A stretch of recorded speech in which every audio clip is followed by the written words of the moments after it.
ॐ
पूर्णमदः पूर्णमिदं पूर्णात् पूर्णमुदच्यते पूर्णस्य पूर्णमादाय पूर्णमेवावशिष्यते।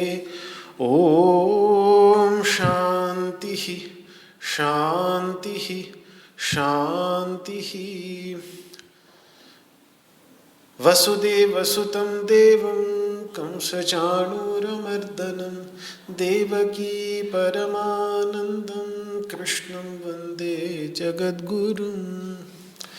सर्वोपनिषदो गावो दोग्धा गोपालनन्दनः पार्थो वत्सः सुधीर्भोक्ता दुग्धं गीतामृतं महत्। न कामयेऽहं गतिमीश्वरात् परामष्टर्धियुक्तां पुनर्भवं वा आर्तिं प्रपद्येऽखिलदेहभाजाम् अन्तस्थितो येन भवन्त्यदुःखाः। विश्वं दर्पणदृश्यमाननगरी तुल्यं निजान्तर्गतं पश्यन्नात्मनि मायया बहिरिवोद्भूतं यथा निद्रया। यः साक्षात् कुरुते प्रबोधसमये स्वात्मानमेवाद्वयम् तस्मै श्रीगुरुमूर्तये नमः इदं श्रीदक्षिणामूर्तये।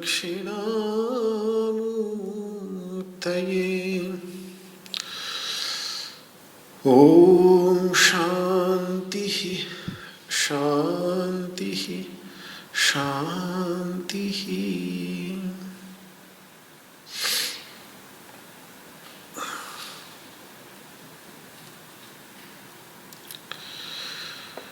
श्रीमद् भगवद गीता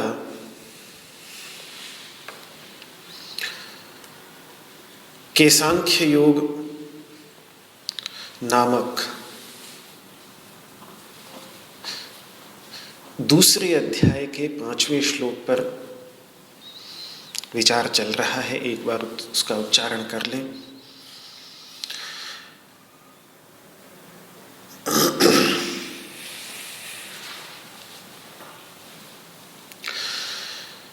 ओम नमो भगवते वासुदेवाय। गुरून् हत्वा हि महानुभावान् श्रेयो भोक्तुं भैक्षमपीह लोके हत्वार्थकामांस्तु गुरूनिहैव भुञ्जीय भोगान् रुधिरप्रदिग्धान्।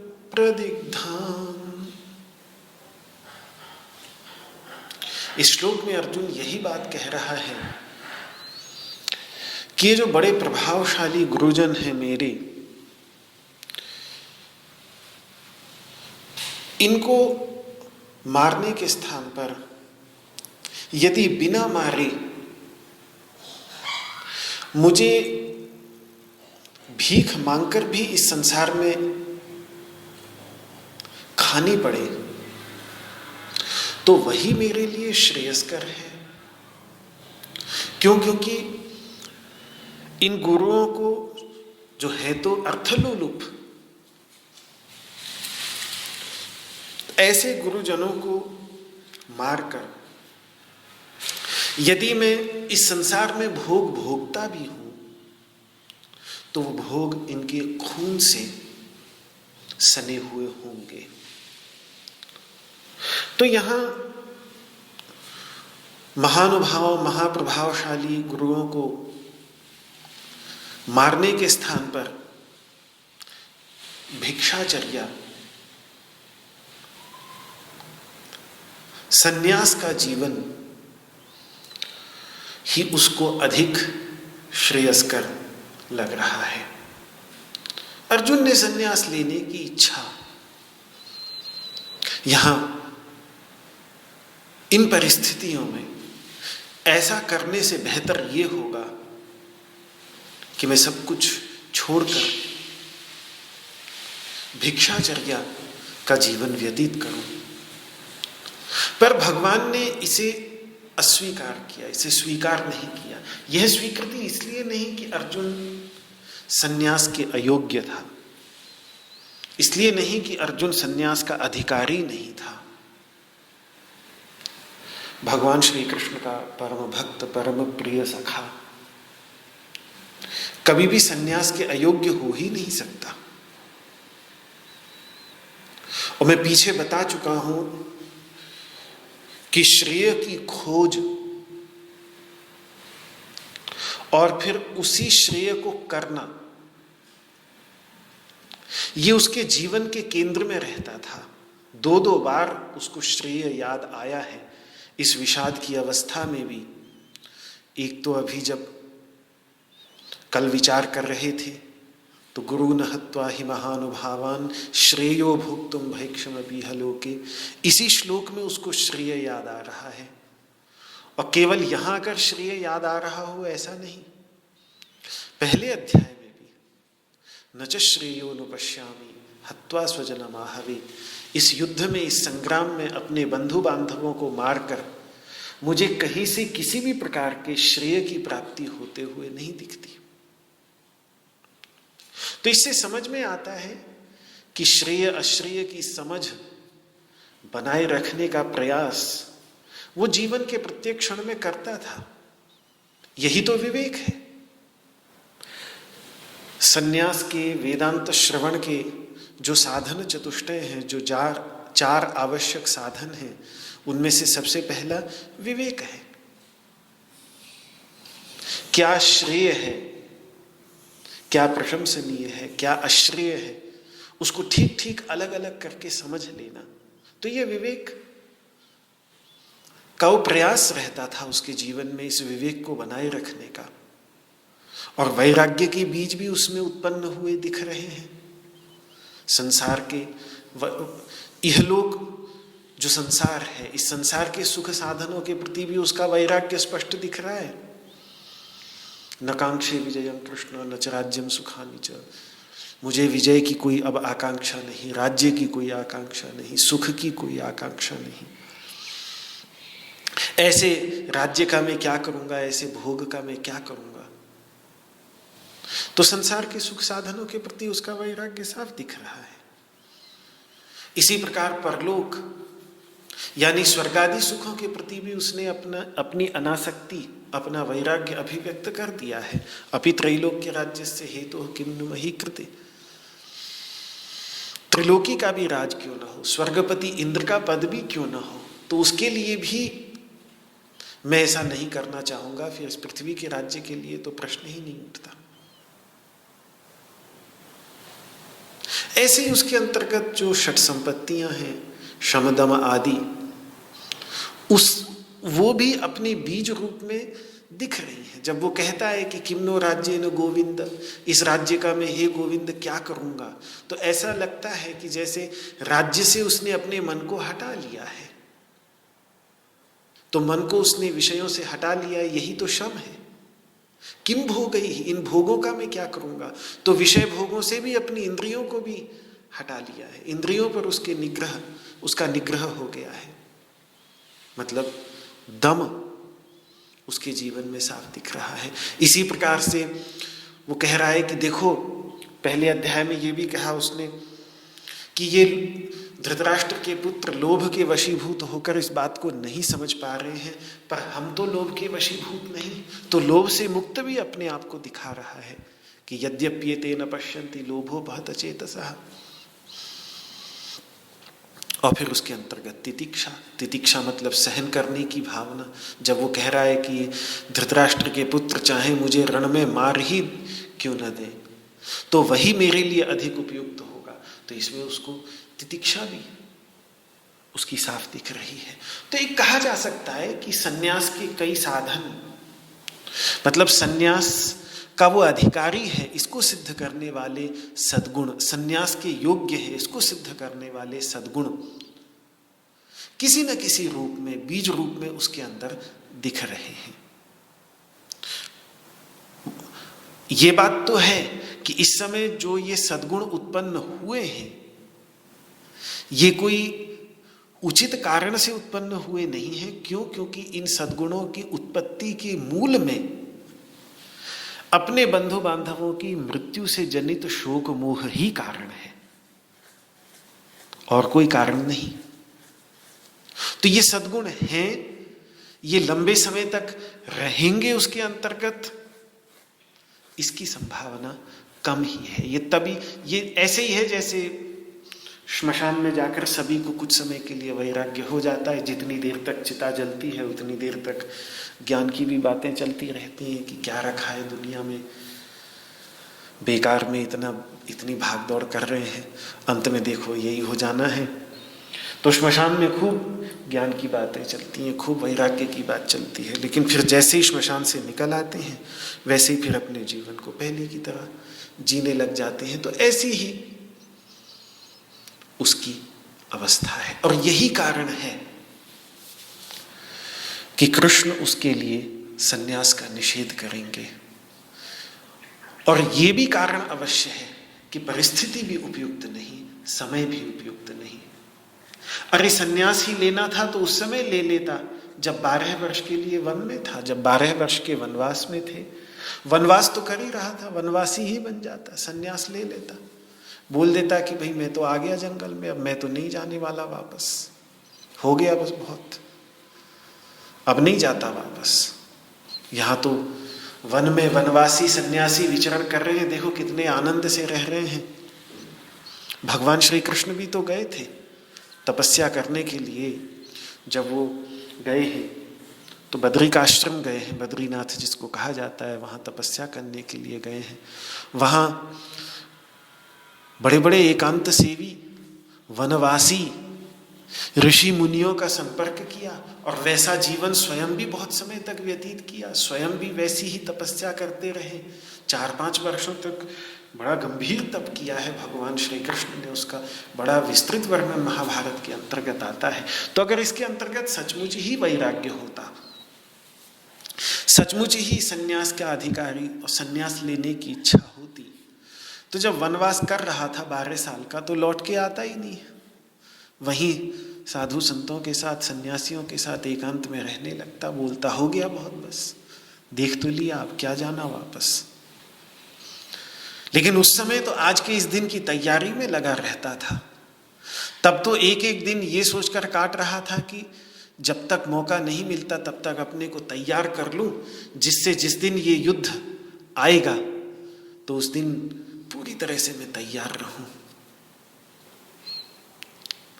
अच्छा, अभी फिर भी सन्यास लेना ही है तो फिर युद्ध तो कम से कम समाप्त कर लो। और किया भी है, पांडवों ने बाद में सन्यास लिया भी है। कुछ वर्षों तक राज्य करने के बाद सभी पांडवों ने सन्यास लेकर हिमालय की ओर प्रस्थान किया भी है। 5 पांडवों ने किया है, क्योंकि कहीं ना कहीं यह उस समय की संस्कृति का एक अत्यावश्यक अंग था। तो वनवास के दौरान ले लेता तब भी कृष्ण नहीं रोकते, और बाद में लेता तब भी कृष्ण नहीं रोकते, और बाद में जब लिया है तब भी कृष्ण ने रोका नहीं है। वैसे तो तब तक कृष्ण रहे ही नहीं, कृष्ण उससे पहले ही इस धरा पर से चले गए। उसके बाद ही ये 5 पांडवों ने हिमालय की ओर प्रस्थान किया, लेकिन उस समय किसी ने भी नहीं रोका। ये जो समय है ये सन्यास के विचार के लिए सर्वथा उपयुक्त है, अनुपयुक्त है। यह समय सन्यास के विचार के लिए सर्वथा अनुपयुक्त था, बिल्कुल ही गलत था। कहीं से भी सन्यास जैसा उदात्त विचार यहाँ उपयुक्त नहीं था। इसीलिए भगवान सन्यास की बाह्य प्रक्रिया से तो रोक रहे हैं, लेकिन ये बहुत गहरी बात है, ध्यान से सुनिएगा, कि ये नहीं कह रहे हैं कि अध्यात्म के मार्ग में भी बाद ही चलना, अभी युद्ध ही कर लो, ये नहीं कह रहे हैं भगवान। बाह्य सन्यास से रोक सकते हैं, संस्थागत सन्यास से रोक रहे हैं, लेकिन अध्यात्म के मार्ग पर चलने से रोक रहे हो ये नहीं। उसके लिए बाद में रुकने के लिए नहीं कह रहे कि इसको बाद में कर लेना, अभी युद्ध ही कर लो। सन्यास, संस्थागत सन्यास टाल दे व्यक्ति अनुचित देश काल देखकर तो इसमें कोई दोष नहीं, पर अध्यात्म के मार्ग पर चलना कभी भी नहीं टालना चाहिए। धर्म के मार्ग पर, धर्म मतलब मोक्ष धर्म के मार्ग पर चलना व्यक्ति को कभी भी नहीं टालना चाहिए। श्रेय के मार्ग पर चलना व्यक्ति को कभी भी नहीं टालना चाहिए।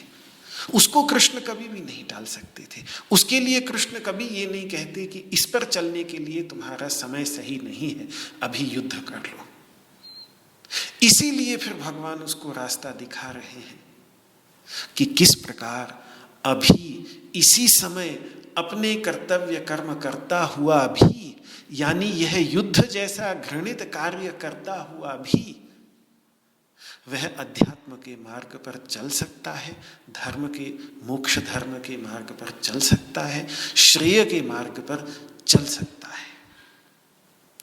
तो एक संस्थागत सन्यास भले ही अभी लेने का उचित समय न हो, भिक्षावृत्ति का जीवन यानी सब कुछ छोड़ छाड़ कर और बिल्कुल एकांत में निवास करके बिना किसी परिग्रह के अपरिग्रही होकर, वैरागी होकर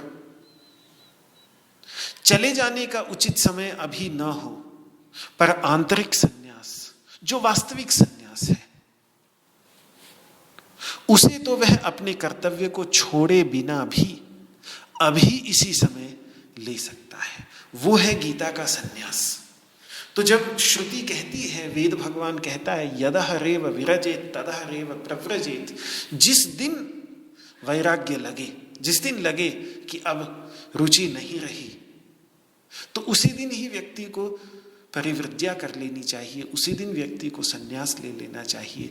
तो वो सन्यास ये है भगवद गीता का कि अगर वैराग्य है तो कर दे सन्यास, कोई बात नहीं, लेकिन वो संस्थागत सन्यास नहीं होगा, वो होगा आंतरिक सन्यास। वो सन्यास होगा जिसके लिए भगवान श्री कृष्ण 6 अध्याय के प्रारंभ में कह देते हैं कि कर्म के फल के प्रति इच्छा रखे बिना जो अपना कर्तव्य कर्म करता रहता है वो सन्यास है। इसमें सन्यास कर्तव्य का नहीं, इसमें सन्यास स्वधर्म का नहीं, अपने कर्तव्य कर्म का नहीं, अपितु उस कर्तव्य कर्म के फल का है। सन्यास इसमें भी है, वास्तविक सन्यास यही है। ये भगवान ने 6 अध्याय के प्रारंभ में भी स्पष्ट किया और 18वें अध्याय में भी, यस्तु कर्म फल त्यागी सत्यागी विधीयते। जो कर्म के फल का परित्यागी है, सन्यासी है, वही मेरे विचार से वास्तविक त्यागी है, वास्तविक सन्यासी है, ऐसा भगवान कह रहे हैं। इस सन्यास पर चलने से कृष्ण कभी भी नहीं रोक सकते, कभी भी नहीं। अभी इसी समय युद्ध करने को तैयार खड़ा है और अभी इसी समय वो इस सन्यास को ले सकता है, इस सन्यास के मार्ग पर चल सकता है, अगर उसके मन में प्रेरणा है, अगर उसके मन में इच्छा है, अगर उसके मन में भावना है, श्रद्धा है, तो अभी इसी समय इस कृष्ण के सन्यास को वो कर सकता है। इसके लिए उसको रुकने की कोई आवश्यकता नहीं। भिक्षावृत्ति रूप सन्यास, जिसमें घर बार छोड़कर और सारे परिग्रह छोड़कर, सब कर्तव्य कर्मों को छोड़कर जो सन्यास ले लेते हैं, उस सन्यास में दिक्कत हो सकती है, लेकिन ये सन्यास, गीता के सन्यास में कभी किसी क्षण भी उसको लेने में कोई दिक्कत नहीं। वो इस समय भी अर्जुन ले सकता था। ये सन्यास, ये अध्यात्म, ये धर्म, ये मोक्ष धर्म, ये श्रेय का मार्ग ऐसा है कि इस पर व्यक्ति किसी भी अवस्था में, किसी भी परिस्थिति में रहते हुए चल सकता है, चाहे वो युद्ध करने के लिए ही क्यों न निकला हो। अचानक युद्ध की घड़ी आते आते अगर उसके मन में वैराग्य का भाव आ जाए और उसको लगे कि नहीं, अब ये ठीक नहीं, मुझे सन्यास लेना है, तब भी उस प्रकार का सन्यास उसके लिए उपयुक्त नहीं हो सकता। लेकिन ये जो कृष्ण का सन्यास है, गीता का सन्यास है, वो तुरंत अपने जीवन में ले सकता है। इसलिए उसमें कोई समझौता नहीं, वास्तविक सन्यास के साथ कोई समझौता नहीं। वो तो हमारे जीवन के प्रत्येक क्षण को व्याप्त किए हुए होना चाहिए। वो बाह्य सन्यास, वेश धारण, संस्थागत सन्यास, जिसको समाज इतना सम्मान देता है, आदर देता है, उसका सम्मान और आदर है ही इसीलिए कि वो जीवन में ऐसी सुयोग्य परिस्थितियों का निर्माण करता है जिसमें साधक इस प्रकार के वास्तविक सन्यास को का अपने जीवन में और अधिक लगन के साथ, एकाग्रता के साथ अभ्यास कर सके। पर वास्तविक सन्यास यही है। इससे नहीं कृष्ण कभी भी उसे रोक सकते और कभी रोकेंगे नहीं, उल्टे वो रास्ता ही उसी का दिखा रहे हैं। उनको समस्या केवल एक सन्यास, बाह्य सन्यास को बहाना बनाकर अपने कर्तव्य कर्म से भाग खड़े होने में उनको समस्या है। तो ये एक विचार इस संदर्भ में करना आवश्यक था, जो मैंने आपके सामने रखा। अब इसके आगे की जो बात है, जो अर्जुन कह रहा है उत्तरार्ध के अंतर्गत, इसमें यही है कि कोई कह सकता था कि चलो भीष्म और द्रोण से नहीं लड़ना चाहते तो मत लड़ो, दुर्योधन दुशासन कर्ण से तो लड़ लो, ये तो सब आसुरी राक्षसी प्रवृत्ति वाले हैं, ये तो तुम्हारे गुरुजन भी नहीं, ये तो तुम्हारे शत्रु हैं। तो इस पर अर्जुन का उत्तर आता है, हत्वार्थ कामांस्तु गुरूनिहैव भुंजीय भोगान रुधिर प्रतिग्धान। ये जो गुरुजन है ये अर्थ काम है, जो मैं कल बात कर रहा था अंत में, कि ये अपनी आत्मा बेच चुके हैं, ये दुर्योधन के नमक पर पलते हैं। दुर्योधन के नमक का भाव इतना उनके ऊपर चढ़ चुका है कि ये उसे अपनी आत्मा तक बेच चुके हैं। इसलिए जैसे ही मैं दुर्योधन को मारने के लिए दौड़ूंगा तो ये उसे बचाने के लिए दौड़ पड़ेंगे, फिर मुझे इनसे युद्ध करना ही पड़ेगा। क्यों? क्योंकि वे अर्थ के, काम के क्रीत दास हैं, खरीदे हुए दास हैं, गुलाम हैं। अन्यथा क्या कारण रहा कि जब भीम को विष दिया जा रहा था, पांचों पांडवों को कुंती सहित लाक्षागृह में जलाने का प्रयास किया जा रहा था, भरी सभा में पांचाली के चीरहरण का प्रयास किया जा रहा था, तो उस समय ये सब गुरुजन चुप रहे।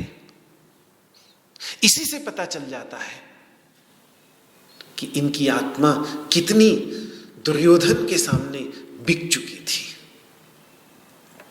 और इस बात को ये स्वयं जानते थे, और जानते ही नहीं थे, एक स्वर से उन्होंने धर्मराज युधिष्ठिर के सामने इस बात को स्वीकार भी किया है। ये बहुत बड़ी बात है कि वो उस बात को स्वीकार कर ले। मेरा तो सम्मान इसी से बढ़ जाता है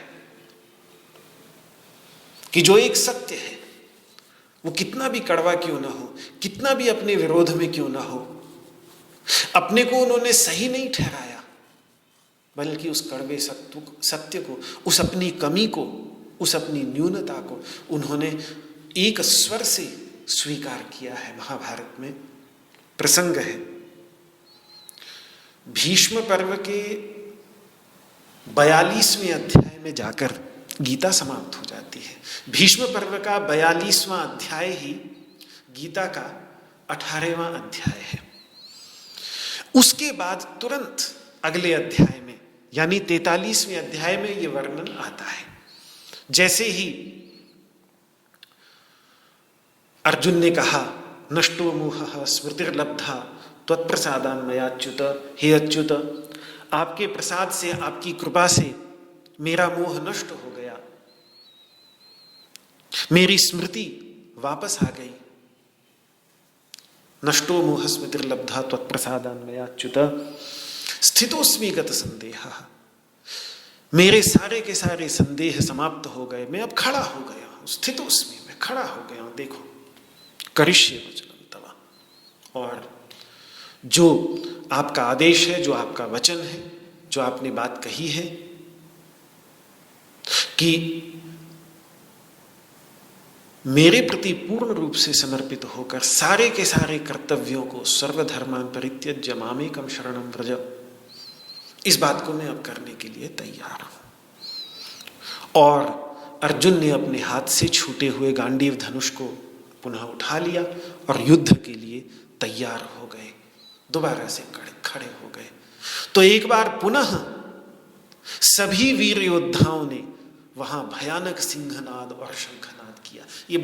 ये दूसरा शंखनाद है। पहला शंखनाद वो है जो पहले अध्याय में, गीता के पहले अध्याय में दिखता है, जिसके बाद फिर अर्जुन दोनों सेनाओं के बीच में गया, विषाद मोह हुआ, पूरी गीता का प्रवचन हो गया।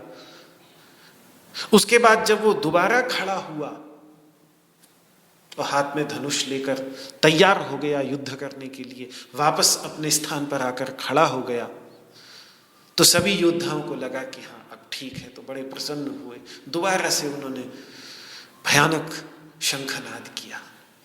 इस बार देवताओं को भी लगा कि अब दोबारा शंखनाद हुआ है तो अब तो युद्ध होकर जरूर रहेगा। तो वे भी उस भयानक मारकाट को देखने के लिए आ गए, अपने अपने लोग छोड़ करके देखें क्या होता है। जहां दो लोग लड़ाई झगड़ा करने लगे तो वहीं तुरंत भीड़ लग जाती है, सब देखने के लिए खड़े हो जाते हैं कि क्या बात हो रही है, क्यों लड़ रहे हैं भाई। तो ये तो पूरी 18 अक्षौहिणी सेना आपस में लड़ने मरने के लिए तैयार थी। तो देवताओं को भी लगा चलकर देखना चाहिए कि क्या हो रहा है। पर इतने में दूसरी घटना घटती है कि अब युधिष्ठिर ने अपने अस्त्र शस्त्र नीचे रख दिए और यहां तक कि अपना कवच तक भी खोल दिया। मैं तो जब ये पढ़ता हूं तो मुझे हंसी आ जाती है। मैं कहता हूं धन्य हो पांडव, युद्ध के लिए आए हैं। पहले अर्जुन का ड्रामा चला, अब युधिष्ठिर जी भी अपने अस्त्र शस्त्र उन्होंने नीचे रख दिए, अपना कवच खोल दिया। दोबारा सिंहनाद और शंखनाद होने के बाद सारे के सारे सैनिक अपने माथा दोबारा पीटने लगे होंगे कि अब ये भी शुरू हो गए। बड़ी मुश्किल से तो छोटे भाई को संभाला, अब बड़े भाई और इस बार सब बहुत ज्यादा घबरा गए। क्यों? क्योंकि तुरंत रथ से उतरे और हाथ जोड़ लिया और बिल्कुल मौन ही, बिल्कुल निहत्थे होकर शत्रु सेना की ओर चल पड़े। अरे आपकी सेना का राजा, जिसको सुरक्षा प्रदान करने के लिए पूरी सेना वहां खड़ी हुई है, वो खुद से ही अपनी सेना को छोड़कर निहत्था मौन होकर हाथ जोड़कर शत्रु सेना की ओर चल पड़े। तो पांचों पांडव तक, शेष जो पांडव थे, चारों पांडव, वो चारों के चारों पांडव भी घबरा गए और कृष्ण तक भी घबरा गए। उनको लगा, जाके पूछने लगे, क्या हुआ भैया, कहां जा रहे हो आप?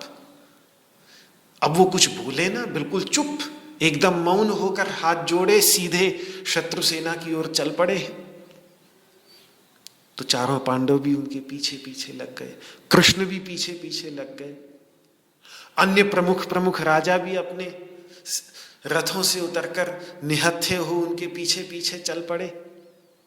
चारों भाई तो बड़े घबरा गए और कुछ बोलते भी नहीं। पूछते हैं उनसे कि कहाँ जा रहे हो, तो भी कुछ बोलते नहीं।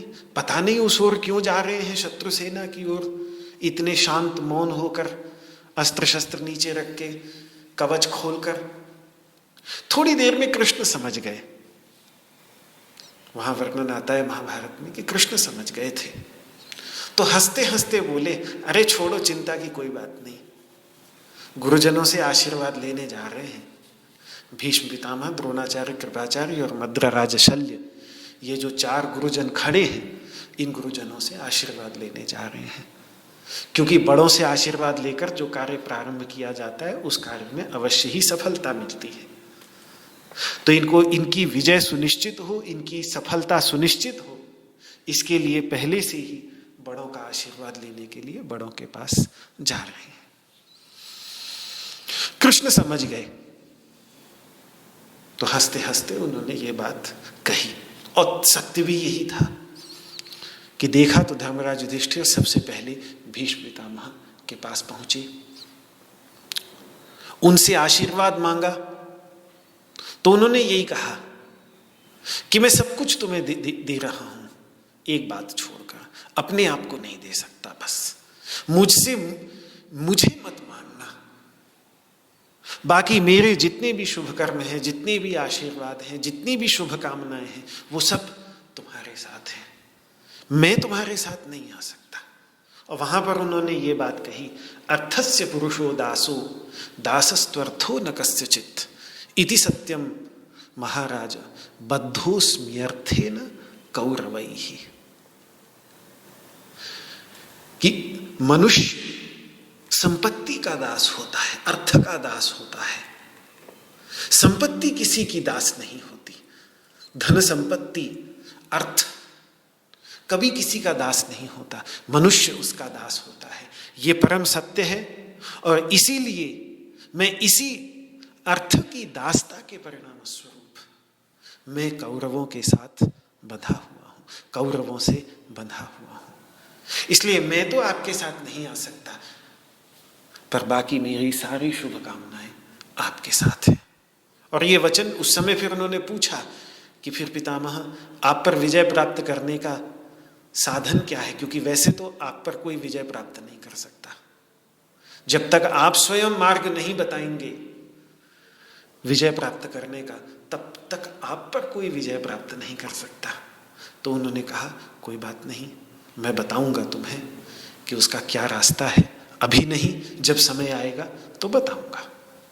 और आगे जाकर उन्होंने स्वयं बताया भी है कि शिखंडी को बीच में खड़ा कर देना, उसके ऊपर मैंने प्रतिज्ञा की है कि मैं कभी भी किसी भी नारी के ऊपर हाथ नहीं उठाऊंगा, वो मेरे लिए नारी के समान है। इसीलिए उसकी ओट में से अगर अर्जुन मेरे साथ युद्ध करेगा तो फिर मैं उससे युद्ध नहीं करूंगा।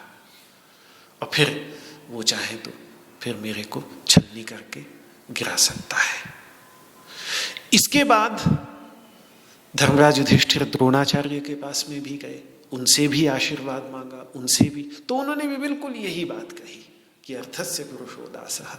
बिल्कुल यही श्लोक इस अध्याय के अंतर्गत, ये श्लोक एक बार नहीं एक ही अध्याय में 4-4 बार इस श्लोक को दोहराया है। इस श्लोक को भीष्म पितामह ने भी दोहराया है, द्रोणाचार्य जी ने भी दोहराया है, कृपाचार्य जी ने भी दोहराया है और मद्गराज शल्य ने भी दोहराया है। जिसके पास में धर्मराज युधिष्ठिर गए हैं आशीर्वाद लेने के लिए युद्ध करने से पहले, हर किसी ने आशीर्वाद दिया, शुभकामनाएं दी, विजय की शुभकामना दी, सफलता की कामना दी, पर साथ में ये श्लोक भी बोल दिया कि इसके परिणाम स्वरूप एक काम में नहीं कर सकता, वो है कि मैं इस पक्ष को छोड़कर आपके पक्ष में नहीं आ सकता। तो चारों गुरुजनों से, चारों जो ये गुरुजन हैं, इन चारों गुरुजनों ने एक मत से ही स्वयं स्वीकार किया है वहां पर कि वे अर्थ के दास हैं। चलो, ये भी बहुत बड़ी बात थी कि उन्होंने स्वीकार कर लिया। आज के समय में तो शायद किसी से इतनी आशा करना भी व्यर्थ ही होगा। तो खैर, इसी बात को अर्जुन यहां पर अर्थ कामान शब्द से कह रहे हैं। साथ में गुरून दोबारा कह रहे हैं। एक ही श्लोक के अंतर्गत आप देखें तो गुरून शब्द जो है दूसरी बार आया है। पहले श्लोक के प्रारंभ में गुरून हत्वा हि महानुभावान, फिर यहां दोबारा हत्वार्थ कामांस तु गुरून इहैव, दोबारा गुरून 2 बार। एक श्लोक में 2 बार कहने की आवश्यकता नहीं, लेकिन ऐसा कहकर मानो जतला रहे हों कि ठीक है, धनलोलुप हैं, अर्थ काम है, ये बात तो सही है, पर फिर भी है तो मेरे गुरुजन ही ना, अर्थ काम है। वो स्वयं भी इस बात को स्वीकार करते हैं, लेकिन है तो गुरुजन ही, है तो मेरे बड़े ही। ये भाव अर्जुन के अंतर्गत है। तो इनको हत्वार्थ कामांस्तु गुरु निहैव, इनको मारकर यदि मैं कोई भोग भी पाऊंगा तो वो इहैव, वो केवल इस पृथ्वी पर ही भोग पाऊंगा। ऐसा जघन्य पाप करके परलोक में, स्वर्ग में सुख भोग पाऊंगा, इसकी तो कोई संभावना ही नहीं। जिस स्वर्ग में इनके शेष भाई निवास करते हैं भीष्म पितामह के, क्योंकि भीष्म पितामह 8वें वसु के अवतार थे, जो शाप के कारण गंगा जी के गर्भ से महाराजा शांतनु की सन्निधि में, महाराजा शांतनु के संयोग से गंगा देवी के गर्भ में से इनका जन्म हुआ था। 7 भाइयों की तो तत्काल ही मां ने मुक्ति कर दी थी और वे अपने स्वर्ग में वापस चले गए, लेकिन 8वें भाई को जब वे मुक्त करने लगी तो शांतनु ने रोक लिया, कहा एक तो उत्तराधिकारी रहने दो मेरे लिए। तो ये 8वें वसु, जो 8 वसुगण होते हैं, वसु देवता होते हैं, 8 भाई, उनमें से 8वें वसु को शांतनु ने रोक लिया और वही ये भीष्म पितामह है। तो जब इनके शेष भाई वहां ऊपर हैं तो वहां ऊपर तो आने नहीं देंगे मुझे जब मैं इनको मार दूंगा तो इस जघन्य पाप को करके स्वर्ग में सुख भोग पाऊंगा, इसकी तो कोई संभावना नहीं। वो भोग जो मैं भोगूंगा वो इसी पृथ्वी तक ही सीमित होंगे। इह एव, इह मतलब यहां, इस पृथ्वी पर, एव यानी ही, केवल इस पृथ्वी पर ही मैं भोग पाऊंगा। स्वर्ग की तो कोई संभावना ही नहीं कि ऐसा कर्म मुझे स्वर्ग प्रदान करेगा। और इस पृथ्वी पर भी जो भोग में इस युद्ध के बाद विजय प्राप्त करके भोगूंगा, वे इनके खून से सने होने के कारण बहुत घृणास्पद लगेंगे। वे कहीं से भी मेरी प्रसन्नता के कारण नहीं बन पाएंगे। प्रभु खून से सने इसीलिए होंगे क्योंकि बिना इनका खून बहाए उन्हें प्राप्त नहीं किया जा सकता। इसीलिए हे मित्र, आपको युद्ध न करना अनार्य, जुष्ट, अस्वर्ग्य, अकीर्तिकर लग रहा था।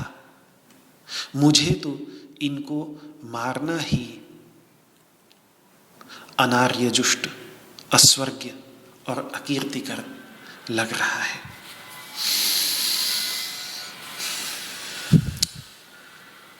कुछ विद्वान इस श्लोक की व्याख्या करते हुए अर्थकामान का संबंध भोगान के साथ जोड़ते हैं।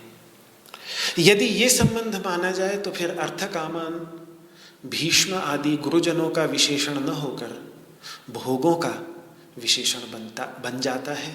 तो यदि ये अर्थ माना जाए तो फिर अर्जुन का भाव ये निकलता है कि मैं इस संसार में रहकर अर्थकाम प्रधान भोगों को तो भोग लूंगा।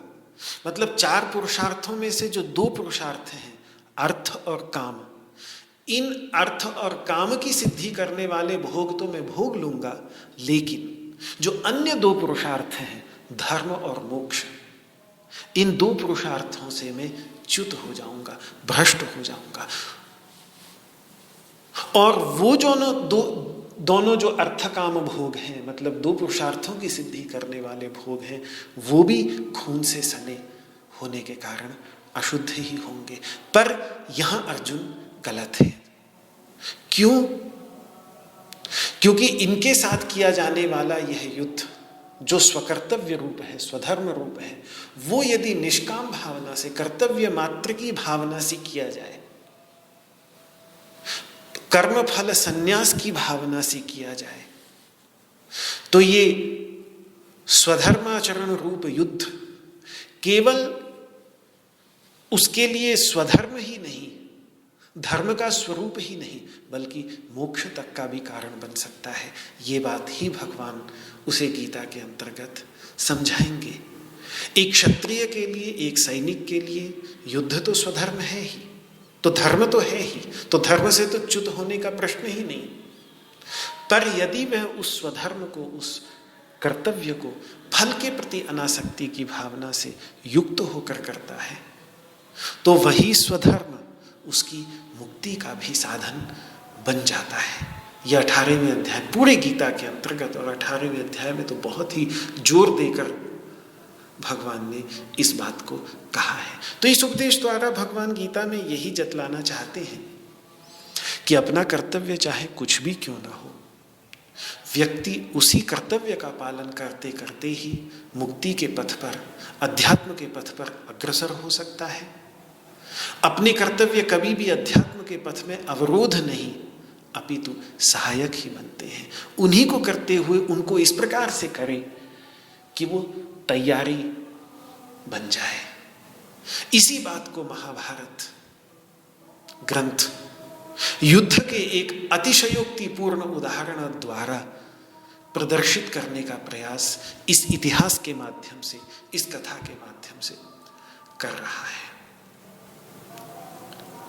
दूसरी बात ये भी है कि धर्मशास्त्रकारों ने भी, ये धर्म क्यों है, गुरु का वध धर्म कैसे हो सकता है, तो मनु ने मनुस्मृति के अंतर्गत बोधायन आदि जो आचार्य हैं, बोधायन धर्मसूत्र हैं, ये जो धर्मशास्त्रकार हैं, इन्होंने आतताई गुरु तक के वध में दोष नहीं माना है। बहुत स्पष्ट मनु जी कहते हैं, गुरुम वा बालवृद्धम वा ब्राह्मणम वा बहुश्रुतम आतताई न मायांतम हन्यादेवा विचारयन। चाहे गुरु हो, चाहे कोई वृद्ध व्यक्ति हो, चाहे कोई बहुश्रुत ब्राह्मण ही क्यों ना हो, अगर वो आतताई है तो उसके आतताई के वही 6 लक्षण कई बार मैं बोल चुका हूं। अगर बहुश्रुत ब्राह्मण होकर भी वो आतताई है, रावण क्या नहीं था, रावण 4 वेदों का विद्वान था, 4 वेदों पर भाष्य लिखा था, बहुत बड़ा विद्वान ब्राह्मण था। तो मनु जी ये कहते हैं कि नातताई वधे दोषो हंतुर्भवति कश्चन। अगर कदाचित ऐसे आतताई बहुश्रुत ब्राह्मण को मार भी देता है, गुरु को मार भी देता है, तो इसमें कोई दोष नहीं लगता, कोई अधर्म नहीं, कोई दंड नहीं, कोई प्रायश्चित्त नहीं। क्यों? क्योंकि हुआ क्या कि उसी व्यक्ति का क्रोध था, उसने क्रोध के वशीभूत होकर हम पर आक्रमण किया। हमने आत्मसुरक्षा, आत्मरक्षा के प्रयास में अगर कदाचित उनके साथ कुछ घटित हो भी जाता है तो अपना ही क्रोध, उन्हीं का क्रोध था, तो उन्हीं के क्रोध ने उनका संहार किया। हमने तो केवल हमने तो आक्रमण किया नहीं, उनका क्रोध था, उन्होंने हम पर आक्रमण किया, हमने आत्मरक्षा की। इस आत्मरक्षा की प्रक्रिया में ऐसी घटना घटित हो गई कि वो चल पड़े। हम तो मारना नहीं चाहते थे, लेकिन हो गया ऐसा। तो मन्युस्तम मन्यु मृच्छति, उन्हीं का क्रोध ही उनकी मृत्यु का सच्चा कारण बन जाता है। तो ये बात मनु ने भी कही है, बोधायन आदि धर्मशास्त्रकारों ने भी कही है, दुर्योधन आदि कौरव आतताई है, इसमें कोई संशय भी नहीं। द्रोण और भीष्म चाहे स्वयं आतताई न हो, पर आतताइयों का संग तो कर रहे हैं, आतताइयों का संग कर रहे हैं, आतताइयों की सुरक्षा कर रहे हैं, आतताइयों की आज्ञा का बिना सोचे समझे पालन कर रहे हैं, आतताइयों को बचाने के लिए, मारने के लिए तैयार खड़े हैं, आतताइयों के दुराचार पर आंख मूंद कर रह गए हैं। तो ऐसे गुरुजनों के साथ, हालांकि हमारी कोई, पांडवों की कोई ऐसी इच्छा नहीं कि इस युद्ध में उनको मारा जाए, लेकिन अगर इसके अतिरिक्त कोई और रास्ता नहीं, तो फिर धर्म की दृष्टि से भी इनको मारने में कोई दोष, धर्मशास्त्र जो है उनकी दृष्टि से भी इनको मारने में, उस समय जिन धर्मशास्त्रों की मर्यादा मानी जाती थी यही तो थे, मनुस्मृति, बोधायन धर्मसूत्र इत्यादि जो 20 स्मृतियां हैं, अनेकों धर्मसूत्र बहुत प्राचीन काल से चली आ रही हैं। व्यावहारिक धर्म की मर्यादा, क्योंकि धर्म के भी दो पक्ष हैं, एक व्यावहारिक धर्म होता है जो समाज में जिसका ख्याल रखा जाता है, एक मोक्ष धर्म है अध्यात्म में जिसका ख्याल रखा जाता है। तो ये सामाजिक धर्म की बात हो रही है, व्यावहारिक धर्म की बात हो रही है कि व्यावहारिक धर्म की दृष्टि से भी आतताइयों का साथ देने वाले गुरुजनों के वध में कोई दोष नहीं होना चाहिए।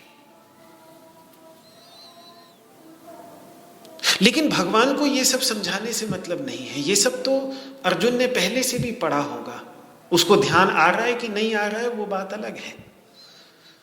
ये सब भगवान समझाने लगते तो गीता व्यावहारिक धर्म का शास्त्र बन जाता, लेकिन गीता व्यावहारिक धर्म का शास्त्र नहीं है, गीता मोक्ष धर्म का शास्त्र है।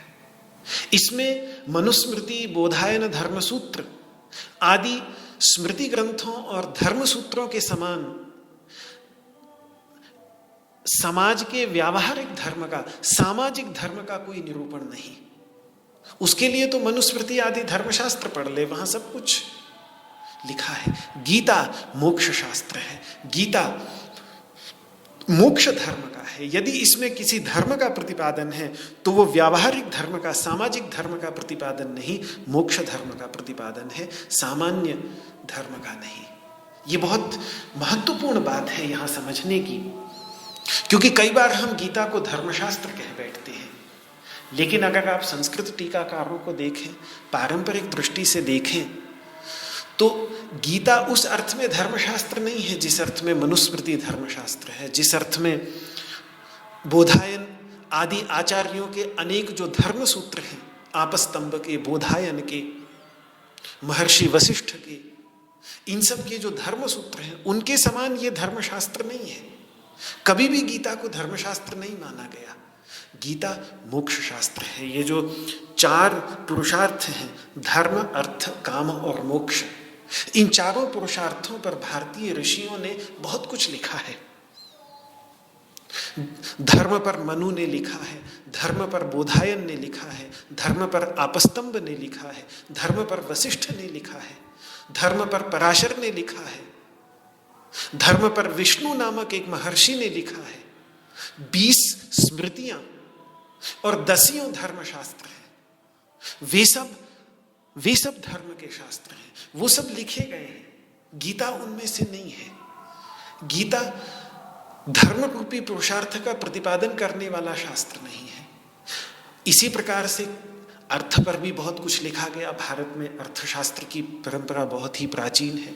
कौटिल्य के समय से कौटिल्य का अर्थशास्त्र प्रसिद्ध है, और कौटिल्य के अर्थशास्त्र को जब हम देखते हैं तो पता चलता है कि उससे पहले कितने आचार्यों ने अर्थशास्त्र लिखे थे जो अब उपलब्ध नहीं होते, लेकिन वहां पे नाम है। उसके बाद भी अर्थशास्त्र पर बहुत कुछ लिखा गया भारत के अंतर्गत। तो अर्थशास्त्र भी एक अलग ही विषय है। काम शास्त्र पर भी भारत में बहुत कुछ लिखा गया, काम तत्व की भी बहुत खोज हुई।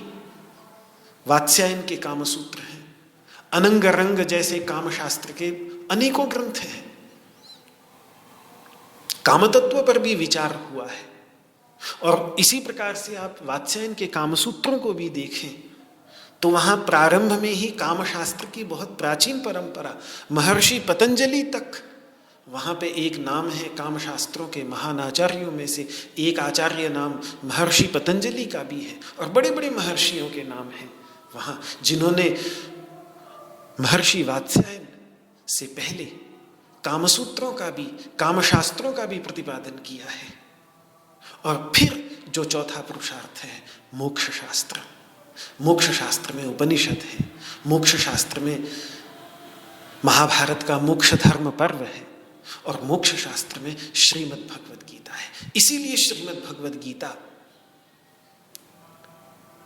मोक्ष शास्त्र मानी जाती है, धर्मशास्त्र नहीं, पारंपरिक दृष्टि से भी। क्यों? क्योंकि सामान्य अर्थ में जिसे हम धर्म और अधर्म समझते हैं, इन दोनों से ही जो परे का तत्व है, उस तत्व का निरूपण श्रीमद् भगवद गीता के अंतर्गत है। अन्यत्र धर्मात् अन्यत्र अधर्मात् अन्यत्रास्मात् कृताकृतात्। जब नचिकेता उपनिषदों के अंतर्गत अपने गुरु यमराज से कहता है कि धर्म और अधर्म से जो भिन्न तत्व है, धर्म और अधर्म से जो परे का तत्व है, जो धर्म से भी अतीत तत्व है, उसका निरूपण आप मुझे करिए। उन उपनिषदों के तत्व का निरूपण गीता के अंतर्गत है। इसीलिए तो सर्वधर्मान परित्यज्य, अंतिम उपदेश ही यही है, सर्व धर्मों के परित्याग की। धर्मशास्त्रों में कभी भी धर्म के परित्याग की बात नहीं आ सकती। मनुस्मृति के अंतर्गत कोई निकाल दे धर्म के परित्याग की बात। सारी स्मृतियां मैंने नहीं देखी हैं, लेकिन जितनी देखी हैं, पाराशर स्मृति देखी है, बोधायन धर्मशास्त्र देखा है, इनके अंतर्गत कहीं भी धर्म के परित्याग की बात नहीं है। वो तो है ही धर्मशास्त्र, लेकिन गीता के अंतर्गत धर्म के तत्व से भी परे जाने की बात है। इसीलिए गीता को धर्मशास्त्र में ही मोक्ष शास्त्र माना जाता है। और इसीलिए भगवान श्री कृष्ण जो ये धर्म को लेकर द्विविधा में पड़ा हुआ है, अर्जुन चाहते तो मनु की तरह सीधा सीधा उत्तर दे देते कि ये आतताइयों के साथ है, आतताइयों के साथ होने के कारण ये भी आतताई है, और धर्मशास्त्र की एक मर्यादा है कि आतताई गुरु ही क्यों ना हो, बहुत बड़ा विद्वान, वेदों का परम पंडित ब्राह्मण ही क्यों ना हो, यदि आतताई है और हम पर आक्रमण कर रहा है, तो आत्म सुरक्षा में उसको मार देने में कोई अधर्म नहीं, कोई दंड नहीं, कोई प्रायश्चित्त नहीं। इसीलिए मैंने एक बार जब आपसे भगवान राम के रावण को मारने के बाद प्रायश्चित्त की कथा सुनाई, तो मैंने यही कहा कि वो कथा कितनी प्रामाणिक है ये मुझे नहीं पता। क्यों? क्योंकि धर्मशास्त्रों को जब हम देखते हैं तो हमें ये देखने में आता है कि बहुश्रुत ब्राह्मण को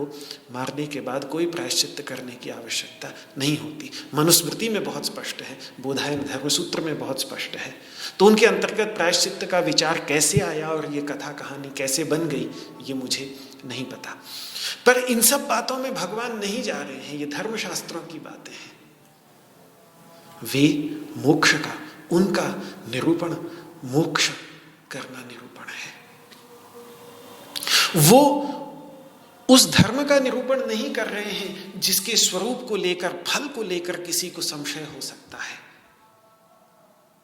धर्म के फल को लेकर संशय हो सकता है, स्वर्ग को लेकर प्रश्न उठे कि पता नहीं स्वर्ग है कि नहीं, मरने के बाद मिलेगा कि नहीं। और ये संशय ऐसा नहीं, ये संशय खुद वेद के अंतर्गत है। को ही तद्वेद यद्यमुष्मिन् लोके अस्ति वा न वेति। कौन जानता है कि उस लोक में बाद में सुख मिलेगा या नहीं मिलेगा। तो धर्म के स्वरूप को लेकर संशय हो सकता है, लेकिन मोक्ष के स्वरूप को लेकर, ब्रह्म तत्व को लेकर, जो साक्षी प्रत्यक्ष सिद्ध है, जिसका अपने जीवन के अंतर्गत जीवन मुक्ति के क्षणों में ज्ञान से अज्ञान की निवृत्ति होते हुए स्पष्ट यही दिखती है, और जब उस ज्ञान से अज्ञान की निवृत्ति हो जाती है तो उसके परिणाम स्वरूप जो जीवन के अंतर्गत एक शांति, चैन, आनंद आता है, जो एक चेहरे पर मुस्कान आती है, जो एक चेहरे पर रौनक आती है, वो सभी को साफ दिखती है। तो इसमें विश्वास जैसा करने को भी कुछ नहीं। उस धर्म में, धर्मशास्त्र के धर्म में बहुत कुछ होगा विश्वास करने को, लेकिन ये जो मोक्ष धर्म का मार्ग है, इसमें ये मैं नहीं, ये आचार्य वेंकटनाथ जिन्होंने ब्रह्मानंद गिरियाख्यानम नामक व्याख्या लिखी है संस्कृत की गीता के ऊपर, उन्होंने 9वें अध्याय के प्रारंभ में इस पर गहरा विचार किया है कि किस प्रकार से गीता का धर्म, गीता का मोक्ष धर्म धर्मशास्त्रों के धर्म से बिल्कुल भिन्न है। बिल्कुल कैसा भेद है गीता का मोक्ष धर्म, जो वास्तव में सामान्य धर्म और अधर्म से परे का तत्व है। वो सामान्य रूप से धर्मशास्त्रों में अब तक हम जिसको धर्म समझते रहे, रिलीजन की तो कहीं कोई बात ही नहीं, क्योंकि रिलीजन की तो सोच ही नहीं है। एक सामाजिक मान मर्यादा वाला जो धर्म है, जिसको समाज में कहा जाता है कि भाई ये धर्म है, ये अधर्म है। ब्राह्मण की हत्या अधर्म है, लेकिन यदि वो आतताई है तो उसकी हत्या में कोई अधर्म नहीं। ये सब बातें, ये जिन धर्मशास्त्रों में कैसी मर्यादा समाज की होनी चाहिए, व्यक्ति को समाज के अंतर्गत कैसा जीवन व्यतीत करना चाहिए, वो सब बातें जिन शास्त्रों में कही है, उनसे ये श्रीमद् भगवद गीता बिल्कुल अलग है। और इसीलिए भगवान ने, ये प्रसंग आता है वहाँ 9वें अध्याय के प्रारंभ में, इसीलिए क्योंकि भगवान ने गीता के ज्ञान को गुह्यतम कहा है। इदम तु ते गुह्यतमम प्रवक्ष्याम्यनसूये। वो धर्मशास्त्रों का ज्ञान गुह्य माना जा सकता है, भक्ति शास्त्रों का ज्ञान गुह्यतर माना जाता है, लेकिन जो मोक्ष शास्त्र हैं, जो मोक्ष धर्म का प्रतिपादन करने वाले शास्त्र हैं, उनका ज्ञान गुह्यतम माना जाता है। इसीलिए धर्मशास्त्रों के ज्ञान से मोक्ष शास्त्रों का ज्ञान श्रेष्ठ माना जाता है। तो कहने का तात्पर्य यह है कि अर्जुन धर्म अधर्म को लेकर द्विविधा से ग्रसित है। वहां धर्म क्या है, सामाजिक मर्यादा के अंतर्गत धर्म क्या है, इसका समाधान करना गीता का उद्देश्य नहीं। वो धर्म, उसके लिए धर्मशास्त्र है, उसके लिए मनुस्मृति आदि ग्रंथ है, वहां देख ले व्यक्ति तुरंत निर्धारण हो जाएगा। गीता धर्म और अधर्म से परे के तत्व की ओर ले जाती है। तो खैर ये बात आई दिमाग में, क्योंकि कई बार हम गीता को धर्मशास्त्र कह देते हैं, और आजकल तो खैर जब धर्मशास्त्र शब्द का प्रयोग होता है तो बस एक रिलीजियस स्क्रिप्चर, जैसे अन्य रिलीजन्स हैं, अन्य पंथ हैं, उन पंथों के अंतर्गत जैसे अपने अपने कुछ ग्रंथ हैं उनके, तो इसी प्रकार से वैदिक सनातन धर्म का भी कोई धर्मशास्त्र होगा। गीता तो उस अर्थ में गीता के लिए धर्मशास्त्र शब्द का प्रयोग कर लेते हैं, लेकिन धर्म शब्द का वो अर्थ रिलीजन कभी रहा ही नहीं भारत के अंतर्गत, क्योंकि भारतीय सोच में रिलीजन जैसी चीज है ही नहीं। तो उस अर्थ में तो धर्मशास्त्र भारतीय दृष्टिकोण से कभी होता ही नहीं है, होती ही नहीं गीता। इस अर्थ में भी, जिस अर्थ में व्यावहारिक मर्यादा के अर्थ में धर्म शब्द का प्रयोग होता था प्राचीन काल से, उस अर्थ में भी गीता धर्मशास्त्र नहीं, बल्कि धर्म और अधर्म इन दोनों से परे का जो तत्व है, उस तत्व, मोक्ष तत्व का, ब्रह्म साक्षात्कार का, आत्म साक्षात्कार का। इसीलिए या तो इसे मोक्ष शास्त्र कहेंगे, या इसे अध्यात्म शास्त्र कहेंगे, या इसे योग शास्त्र कहेंगे। योग शास्त्र है ही। ओम तत्सदिति श्रीमद्भगवद गीतासु उपनिषत्सु ब्रह्म विद्यायाम योग शास्त्र है ही। मोक्ष शास्त्र इसको कहा जाता है, और अध्यात्म शास्त्र इसको कहा। अध्यात्म का अर्थ होता है कि अपने अंदर के जो तत्व हैं, अधि का अर्थ होता है अंदर, और आत्मा मतलब अपने अंदर के जो तत्व हैं, उन तत्वों का निरूपण करने वाले जो शास्त्र हैं, उनको अध्यात्म शास्त्र, जैसे उपनिषद है, अध्यात्म योगाधिगमेन देवम मत्वा धीरो हर्ष शोकौ जहाति, वहां पर भी अध्यात्म शब्द उपनिषदों में आया है। ऐसे ही उन उपनिषदों का सार निरूपण करने वाला ये श्रीमद् भगवद गीता एक पारंपरिक दृष्टि से अध्यात्म शास्त्र का ग्रंथ है। तो जब हम इसे धर्मशास्त्र कहते हैं, कई बार जब मैं सुनता हूँ कि गीता हमारे धर्मशास्त्र गीता, तो मुझे हंसी आती है कि देखो बेचारा जानता ही नहीं कि धर्मशास्त्र का क्या अर्थ है, धर्मशास्त्र किनको कहते हैं। गीता धर्मशास्त्र नहीं, हाँ एक अर्थ में कि भाई मोक्ष का भी एक अपना धर्म है, मोक्ष धर्म बहुत ऊंचे अर्थ में। यहाँ यदि उस ऊंचे अर्थ में आप धर्म शब्द का प्रयोग कर रहे हैं तो फिर गीता का पहला शब्द ही है धर्म। और धर और म, इन दो अक्षरों के बीच में पूरी गीता है। पहला अक्षर गीता का धर है और मतिर मम, म अंतिम अक्षर है। धर और म, इन्हीं दोनों अक्षरों के बीच में पूरी गीता है। लेकिन वो धर्म, वो उत्कृष्ट धर्म है, वो धर्मशास्त्रों का धर्म नहीं, बल्कि वो मोक्ष धर्म रूपी धर्म है। क्योंकि धर्म का अर्थ होता है जो व्यक्ति का विकास करे और निश्रेयस की ओर ले जाए। ऐसे जो सिद्धांत हैं, ऐसे जो सद्गुण हैं, ऐसी जो दैवी संपत्तियां हैं, उनको धर्म कहा जाता है। और वे तो श्रीमद् भगवद गीता के अंतर्गत हैं ही। तो उस उच्च अर्थ में श्रीमद् भगवद गीता धर्मशास्त्र अवश्य है। उसको स्पष्ट करने के लिए मोक्ष धर्मशास्त्र कह सकते हैं। इस वाक् पुष्पांजलि को भगवान श्री कृष्ण के श्री चरणों में समर्पित करता हूँ। अगले श्लोक का विचार कल आपके सामने प्रस्तुत करूंगा।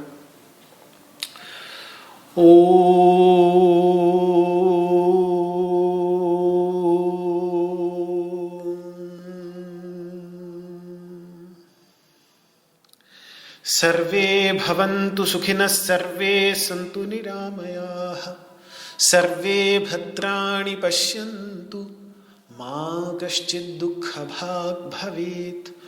ओम शांति शांति शांति। न त्वहं कामये राज्यं न स्वर्गं न पुनर्भवं, कामये दुःखतप्तानां प्राणिनाम् आर्तिनाशनम्। श्री कृष्णार्पणमस्तु। आपको मेरा हाथ जोड़ करके प्रणाम। जय श्री कृष्ण, जय श्री कृष्ण, जय श्री कृष्ण।